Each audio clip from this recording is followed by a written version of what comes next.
많은 이야기들이 나왔던 것 같은데 우리 한 두세 분만 한번 이야기해 보시겠습니까? 먼저 같은 점 있다. 같은 점을 이야기하신 분. 야, 긍정적으로 찾으셨네요. 그죠? 예, 맞아요. 남북이 멸망했지만 그루터기 같은 사람들을 남겨놓으시고, 그리고 그 바울의 표현대로 하면 바알한테 절하지 않은 7,000명 남겨놓은 것처럼 그 사람들을 통해서 하나님의 불씨를 이어갔던 것들. 야, 진리네요. 나라는 다 달라도 사람은 똑같다. 그럼 다른 점은 혹시 어떤 걸 이야기하셨습니까? 없으세요? 다른 점은 없다. 너무 똑같았다. 나라가 다르다. 명답이시네요. 더 위험하다. 정확하게 보셨네요. 맞습니다. 우리나라는 일단 다종교 국가이기 때문에, 그죠? 그래서 하나님이라고 하는 거를 참 한 아님이냐 한 은임이냐 이걸 거 아직도 싸우잖아요. 동일한 거 아시죠? 그래서 유일신을 강조할 때는 원래는 처음에 이 땅에 복음이 들어왔을 때는 한을림으로 썼어요. 그래서 옥황상제라고 표현한 성경도 있습니다. 이렇게 표현을 했는데, 왜냐하면은 이 선교사들이 그 나라에 들어가서 하나님이라는 개념을 설명하려면 그 토착민들이 가지고 있는 이 절대자에 대한 단어를 그대로 차용해서 쓰는 경우가 많거든요.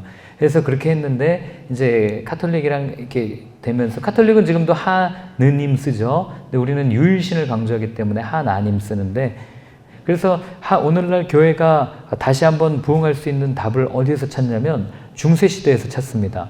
중세시대에 모든 나라를 휩쓸었던 병이 있어요. 흑사병이라고. 그죠? 그래서 그게 중국에까지 전해서 어떤 성에는 인구의 90%까지 다 죽었는데, 그런데 유럽에서 그때는 교회가 하나였잖아요. 카톨릭 하나였는데, 그럼에도 불구하고 오히려 그 흑사병을 통해서 교회가 확 퍼질 수 있는 계기가 되었던 건 뭐였냐면, 그 흑사병으로 아무도 들어가지 않는 곳에 그리스도인들은 들어갔단 말이에요. 가서 치유해주고, 그런 일들 가운데 진짜 이 사람들이 뭔가 있구나, 이런 생각을 하게 된 거죠. 마찬가지로 오늘날 우리가 이렇게 힘들고 어려운 시대에 그럼 교회가 다시 한번 일어설 수 있는 비결은 뭐냐면, 결국 어려운 데로 가야 됩니다. 위기탈 청소년들 막 다가기 힘들잖아요. 몸에 도화지처럼 그림 그려놓은 애들. 그런 애들한테 가가지고 우리가 먼저 그냥 안아주는 거예요. 불 한번 붙여주면 되잖아요. 야, 담배 피냐? 내가 불 붙여줄게 하고 붙여주고, 그리고 술집으로 가가지고요. 오늘날 젊은이들이 얼마나 공허하면 그렇게 술로 때우겠어요. 옛날 어른들은 술에 중독됐잖아요. 근데 오늘날 젊은이들은 어디에 중독됐는지 아시죠? 약에 중독됐어요. 약물에. 그러니 얼마 전에 그런 일들 다 터지는 거 아닙니까? 그럼 클럽 같은 데 가가지고 말이에요. 우리 못 들어가게 하면 그 앞에서 하면 되고, 여기 보니까 들어가게 하실 만한 분들이 있는 것 같은데, 들어가면 들어가서 같이 이렇게 하면서 좀 전도도 하고 그래야 되는 거 아니겠습니까?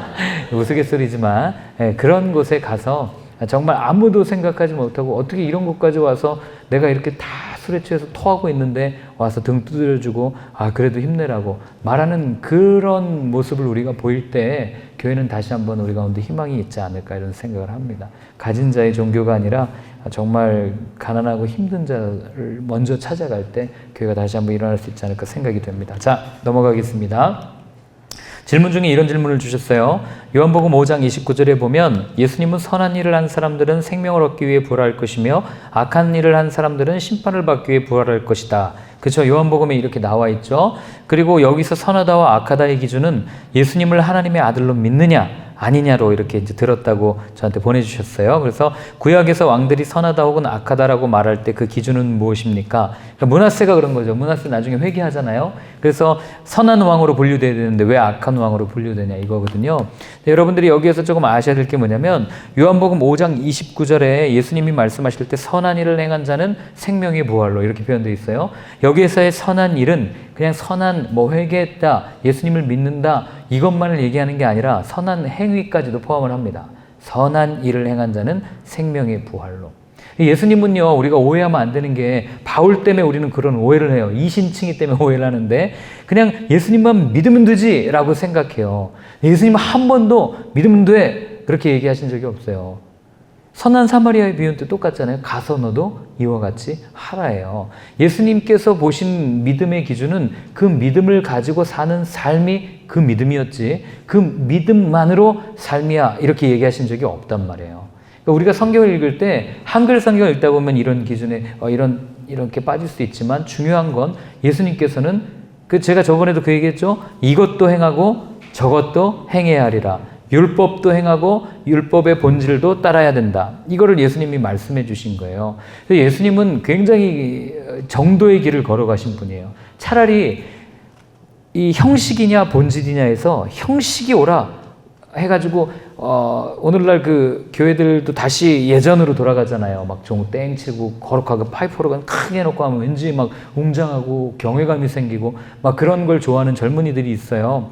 그래가지고 그렇게 다시 예배의 흐름이 그쪽으로 가는 게 있고, 또 반대로 본질이 더 중요하지 해서 예배의 모든 형식은 필요 없어 라고 해서 예배 예전 파괴 해체주의 쪽으로 가는 예배가 이렇게 극단화가 되어버렸습니다. 여러분 뭐가 맞다고 생각하세요? 베이직교회는 어쩌면 예배 예전의 해체주의에 가까운 정말 예배에 필요한 요소만 가지고 있는 교회입니다. 어느 게 더 맞아요? 이쪽이 맞으니까 여러분들이 그렇게 오신 거 아니겠어요? 그런데 예수님은 그렇게 얘기 안 하세요. 이것도 맞고 이것도 맞는 거예요. 왜냐하면 형식은 본질을 담는 그릇이기 때문에 그렇습니다. 그런데 그 그릇이 비어 있으니까 문제가 되는 거예요. 내용은 아무것도 없이 그냥 껍데기만 흉내내고 있으니 그 은혜가 있겠습니까? 이런 작용과 반작용을 이 모든 걸 다 보고 우리가 생각을 해야 되기 때문에, 그래서 예수님은 그렇게 행함까지도 이야기했다. 그래서 어떻게 보면 므낫세가, 아까도 제가 힌트를 드렸어요. 이 질문에 대한. 성경에서는 그가 구원을 받았는지 아니면 마지막에 이렇게 열조들, 그러니까 구약 성경 보면 열조들에게로 돌아갔다. 이게 이제 끝까지 그렇게 잘 마음을 지켰다는 거거든요. 그렇게 갔는지 안 갔는지 결과를 우리한테 말해주지는 않습니다. 그러나 역대기에서 기록하는 건 그가 갔다 와서 했던 고백이에요. 그냥 하나님이 야훼가 진짜 하나님이신 줄 내가 이제 알았다. 여기에서 끝났는지, 아니면 야훼가 내가 하나님인 줄 알았어. 이제 내가 똑바로 살아야지 하고 살았는지 그건 성경이 말해주지 않는 거죠. 근데 답은 알 수 있어요. 누굴 통해서요? 그 아들을 통해서 알 수 있죠. 아들이 선했습니까? 그 답은 여러분들에게 맡기겠습니다. 그렇기 때문에 성경은 므낫세를 악한 왕으로 분류를 하고 있는 거예요. 그리고 이 므낫세 때문에 남유다가 얼마나 초토화됐는지 몰라요. 결국에는 하나님이 이 므낫세의 악으로 인해서 내가 남유다를 멸할 거야 라고 확정진 그런 일들까지 보이게 되는 거죠. 자, 그래서 그 마지막에 보면 이제 멸망사에 나타난 복음과 하나님의 나라에서 우리가 내릴 수 있는 결론은 이겁니다. 하나님을 보지 않으면 현실을 볼 수밖에 없다는 거예요. 이게 우리가 갖고 있는 딜레마입니다. 여러분들도 사실 직장 생활하면서 또는 학교에서 학업을 이렇게 하면서 관계를 맺으면서 어쩔 수 없이 사람의 눈치를 보고 현실을 볼 수밖에 없습니다. 뭐 조선시대에 양반들이 욕먹었던 게 그거 아니에요? 집은 찢어지게 가난한데 안에서 책만 읽고 있으니 현실은 무시하고 그냥 그렇게 이상을 쫓아가는 그런 모습들을 보면서 비난을 받았는데, 그런데 어쩌면 성경이 우리한테 말하는 건 이거랑 비슷한 거예요. 하나님을 보지 않으면 현실을 볼 수밖에 없다. 그런데 거꾸로 얘기하면 하나님을 제대로 보잖아요? 그럼 현실도 보입니다.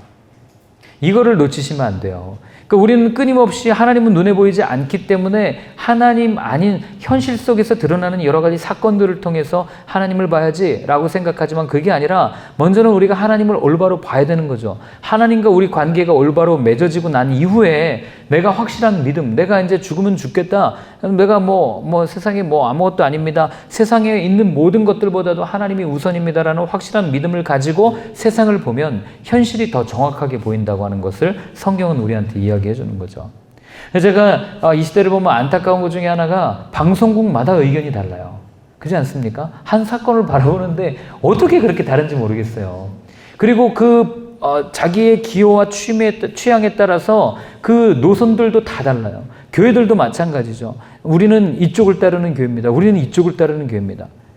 너무 안타까운 일들이 많아서 저도 사실 그걸 보면서 이 국론이 분열되면 이런 걸 볼 때 누구 말을 들어야 될지 혼란스러울 때가 많습니다. 더군다나 오늘 이 댓글 부대 엄청 무섭잖아요. 그래가지고 우리는 그냥 우리의 어떤 깊은 하나님과의 대화 없이 하나님께서 이 시대 가운데 뭐라고 말씀하시는지 별로 상관하지 않고 그냥 여론이 그런 거야. 여론이 교회가 나쁘다면 나쁜 거야. 여론이 그냥 목사가 나쁘다면 나쁜 거야. 여론이 그냥 교회가 무너져야 되는 거야. 라고 하면서 거기에 동조해서 마치 그 상황, 팩트는 전혀 알아보지도 않고 어떤 의미를 갖고 있는지 생각도 없이 그냥 지금은 개독교야 이러면서 쭉 갈 때가 얼마나 많은지 몰라요. 제가 거기 써놨지만 여론이 대세라고 말하면서 국민, 대중, 다수가 진리라고 강조하는 사람들이 있고요. 또 진보가 진리라고 말하는 사람들이 있고 그 다음에 보수가 답이라고 주장하는 사람들이 있어요. 세상 사람들은 그렇게 이야기할 수 있습니다. 그러나 정말 그리스도인들에게 묻고 싶어요. 진보가 정말 진리입니까? 보수가 정말 답입니까? 아니면 국민들의 의견, 여론이 정말 해결책입니까? 이걸 묻고 싶은 거예요. 무엇이 사람을 살려요? 성경은 끊임없이 얘기해요.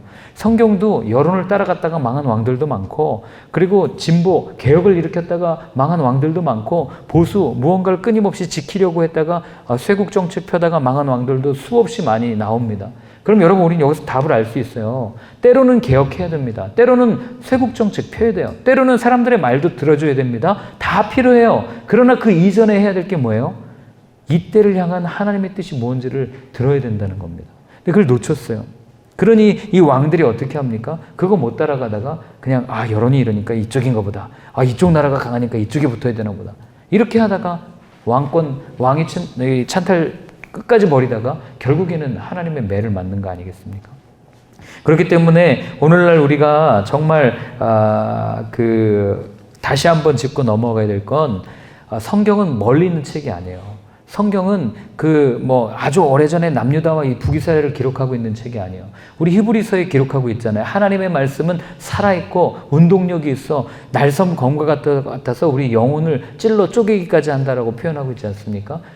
그 거짓말이에요? 아니잖아요. 그럼 그 말씀이 어떻게 운동력이 있어서 이걸 찔러 쪼갤까? 결국 이 성경책을 그냥 우리가 성경 공부하는 책으로 여기면 그건 그냥 교재일 뿐입니다.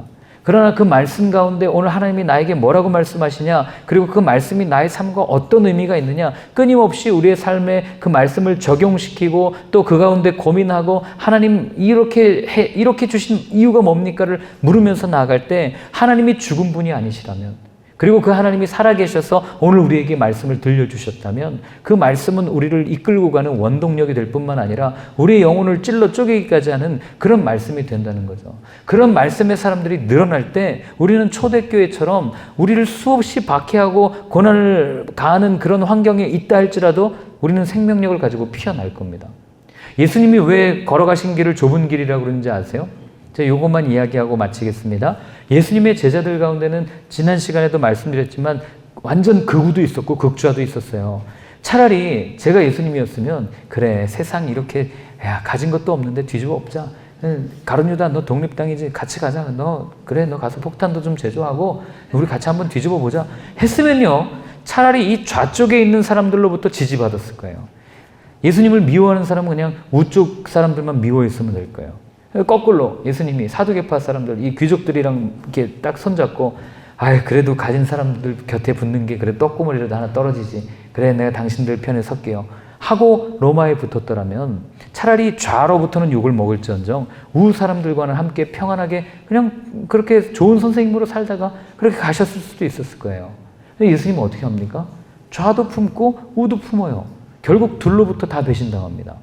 그래서 성경이 그러죠. 그날에 예수님을 죽이려고 할 때 바리새파와 사두개파가 하나가 되었다고 표현해요. 바리새파는 극좌입니다. 다시 어떻게든 개혁을 해가지고 세상을 바꿔야 돼. 사두개파는요 극우예요. 이거 지켜야지. 로마의 정탁해 우리가 그동안 귀족으로 얻은 게 어딘데. 그 둘이 도저히 하나 될 수 없는데 하나가 됐다고요. 예수님은 그 사이를 비집고 간 겁니다. 이해되십니까? 그래서 복음은 좌도 아니고 우도 아니에요. 오히려 복음은 좌도 우도 포함하지만 그 둘을 좌우로 치우치지 않는 그 좁은 길을 걸어가는 길이 복음의 길입니다. 그래서 여러분 말씀을 읽으면서 그냥 올해 이제 어차피 성경 공부하기로 각오하신 거 성경을 쭉 읽으면서 성경을 읽어가는 것도 중요하지만 그러나 이 가운데 숨겨져 있는 하나님의 마음을 여러분들이 좀 아셨으면 좋겠습니다. 죽으면 죽어야죠. 안 그렇습니까? 누군가 돌에 맞아야 된다면 전 그렇게 기도해요. 누군가 돌에 맞아야 된다면 내가 맞겠습니다. 그렇게 기도합니다. 그렇게 기도할 때 하나님께서는 그렇게 죽으면 죽으리라 각오하는 에스더를 통해서 역사하셨던 것처럼 이 시대 정말 대한민국 여러분 생각하면 얼마나 마음이 아파요. 다음 세대들 아무 생각 없어요. 그 뉴스 보는 거 보면 이 나이대별 섹션을 보면 젊은 애들은 정치 뉴스 하나도 관심 없어요. 연예 기사, 그죠? 이런 자극적인 기사만 좋아합니다. 그리고 또 10대들이 얼마나 또 성적으로 타락했어요. 제가 깜짝 놀랐어요. 그 네이버 이 지식인 보다가 10대인데 3만 원 벌려고 동성애 해가지고 에이즈 검사 어디서 받아야 됩니까? 뭐 이런 거 올리는 이런 나라가 돼버렸어요. 거기에 또 어른들은 어떻습니까? 지역별로 갈라져 있죠. 거기다 또 정치 색깔로 갈라져 있죠. 정치 색깔별로만 갈라져 있습니까? 내 취향에 맞지 않는다고 서로 그렇게 싸우고 치고받고 뭐 이런 일들이 일어나는 이런 시대에 하나님이 우리를 그리스도인으로 부르신 이유가 무엇인지를 여러분들이 좀 깊이 생각하셨으면 좋겠습니다. 답은 죽으면 삽니다. 이거 가지고 살아가시면 되겠습니다.